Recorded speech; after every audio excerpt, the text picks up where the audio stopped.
போதிங்க. அப்போ அந்த போதிக்கும்போது, அந்த வார்த்தைக்கு நீங்கள் தகுதி உள்ளவர்களா இருக்கிறீர்களா என்பதை நீங்கள் பார்த்துக் கொள்வீர்கள் என்று ஆண்டவர் சொன்னார். அப்போ ஒவ்வொருத்தருக்கு ஒருத்தர் நம்ம அக்கவுண்டபிலிட்டியா இருக்கும்போது, அந்த அக்கவுண்டபிலிட்டினா ஒருத்தர் ஒருத்தர் அன்பா இருக்கும்போது மட்டும்தான் அந்த அக்கவுண்டபிலிட்டி கண்டிப்பா வரும். கணவன் மனைவி, மனைவி கல்வி இப்படி எல்லாரும் ஒருவருக்கொருவர் நீங்க அக்கவுண்டபிலிட்டியா இருக்கணும். வேதமும் அதுதான் சொல்லுது. சபை கூடி வருதலை சிலர் விட்டு விடுகிறது போல நாமும் விட்டுவிடாமல் ஒருவருக்கொருவர் புத்தி சொல்ல கடவோம். நாளானது சமீபித்து வருகிறதை எவ்வளவாய் பார்க்கிறீர்களோ அவ்வளவாய் புத்தி சொல்ல வேண்டும் என்று வேதம் சொல்கிறது. ரிமஷந்து ரியாந்தராப்பா. அதே போல் யாக்கோபு 5ஆம் அதிகாரம் 16ஆம் வசனம் சொல்லுது, நீங்கள் சொஸ்தமடையும்படிக்கு உங்கள் குற்றங்களை ஒருவருக்கொருவர் அறிக்கையிட்டு ஒருவருக்காக ஒருவர் ஜெபம் பண்ணுங்கள். ஆரம்பத்தில் ஒருத்தர் கேட்டார், ஏன் ஜெபம் பண்ணுறதே வேலையாக போச்சா அப்படின்னாரு. வேதம் தான் சொல்லுது, ஒருவருக்காக ஒருவர்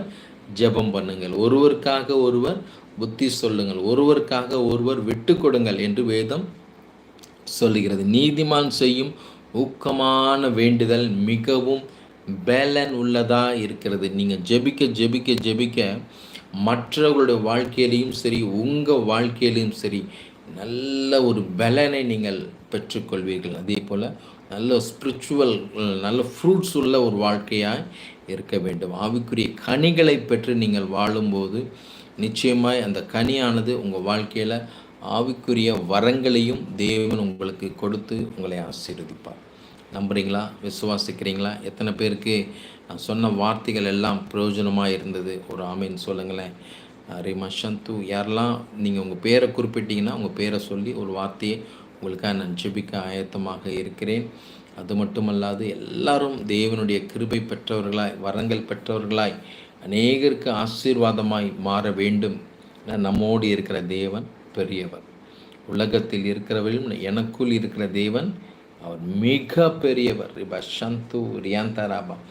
அவரால் செய்ய முடியாத காரியம் ஒன்றும் இல்லை. இன்னைக்கு உலகம் ரொம்ப கெடுதலுக்குள்ளே போயிட்டுருக்கு, ரொம்ப பாவத்துக்குள்ளே போயிட்டுருக்கு. இந்த பாவத்திலிருந்து ஜனங்கள் மீட்கப்பட வேண்டுமென்றால் நீங்கள் கர்த்தருக்காக வைராக்கியமாய் எழும்ப வேண்டும். நாளுக்கு நாள் நீங்கள் ஆவியில் பலப்படுகிறவர்களாய் இருப்பீர்களானால் கர்த்தர் நிச்சயமாய் உங்களையும் உங்கள் குடும்பங்களையும் ஆசீர்வதிப்பான். வேதத்தில் பார்க்கிறோம், சவுல் நாளுக்கு நாள் பலவீனப்பட்டு போனானாம்.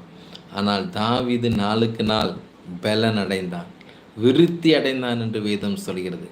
பலவீனப்படுகிறதும் உங்கள் கரத்தில் தான் இருக்குது, விருத்தி அடைகிறதும் உங்கள் கரத்தில் தான் இருக்குது.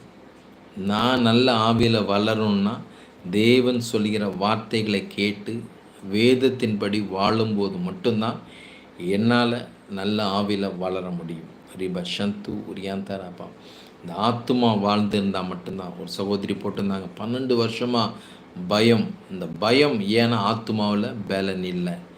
ஆத்துமாவில் பலன் இருந்துச்சுன்னா எந்த கிரியைகளும் உங்களை அணுகாது. இன்றைக்கி நிறைய பேரோட வாழ்க்கையில் பில்லி சுனியத்தை குறித்து பயந்து வாழ்ந்து கொண்டு இருக்கிறார்கள்.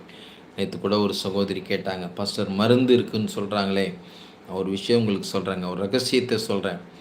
ஆண்டவரால் தெரிந்து கொள்ளப்பட்டு ஆண்டவரை ஏற்றுக்கொண்ட பிள்ளைங்களுக்கு விரோதமாய் எந்த அசுத்தாவையும் கிரியை செய்யாது. ஆமேன். தேவன், அப்போ நம்ம தேவன் நம்மோடு இருக்கிறார் என்பதற்கு அடையாளம் என்ன? உன்னதமானவருடைய மறைவில் நான் இருக்கிறேன் என்றால் எந்த சூனியமும் நம்மை ஒன்றும் செய்ய முடியாது. அதை எதிர்த்து நிற்கிறார், அதை நம்மளை பார்த்து பயப்படும். ரிம சந்து உரியாந்தர சத்ருவின் கிரியைகளை கர்த்தர் அழித்திருக்கிறார். நம் கால்களுக்கு கீழே போட்டு அதை மிதித்திருக்கிறார். ரம சந்து ரியாந்தராபா. நீங்கள் தேள்களையும் சர்ப்பங்களையும் எல்லா அசுத்தாவின் கிரியைகளையும் மிதிக்கிறவர்களாய் மேற்கொள்கிறவர்களாய் ஒன்றும் உங்களை சேதப்படுத்த மாட்டாது என்று வேதம் சொல்லுங்க. நல்ல ஆவியில் பலனாய் மாறுங்க. விருப்பம் உள்ளவங்க என்னை தொடர்பு கொள்ளுங்க. உங்களுக்காக செபித்து தேவ ஆலோசனைகளை வழங்க நான் ஆயத்தமாக இருக்கிறேன். ஊழியக்காரர்கள் இருப்பீர்களானால் உங்கள் சபையில் பயன்படுத்துங்க. தீர்க்கதரிசிகளை பயன்படுத்தும் போது நிறைய ஆவிக்குரிய விசுவாசிகள் நல்ல வல்லமையாய் எழும்புவார்கள். தேவனுக்கென்று வைராக்கியமாய் அவர்கள் எழும்புவார்கள். தீர்க்கதரிசிகளை உங்கள் சபையில் நீங்கள் பயன்படுத்துங்க. அவர்கள் மேல் உள்ள அபிஷேகத்தை கர்த்தர் சபையில் பகிர்ந்து அளிக்கக்கூடிய கிருபையை கர்த்தர் தீர்க்கதரிசி மேல் வைத்திருக்கிறார். ஆமேன். அதனால் உங்கள் சபையில் பயன்படுத்த முடிஞ்சவங்க பயன்படுத்த விருப்பம் உள்ளவங்க பயன்படுத்த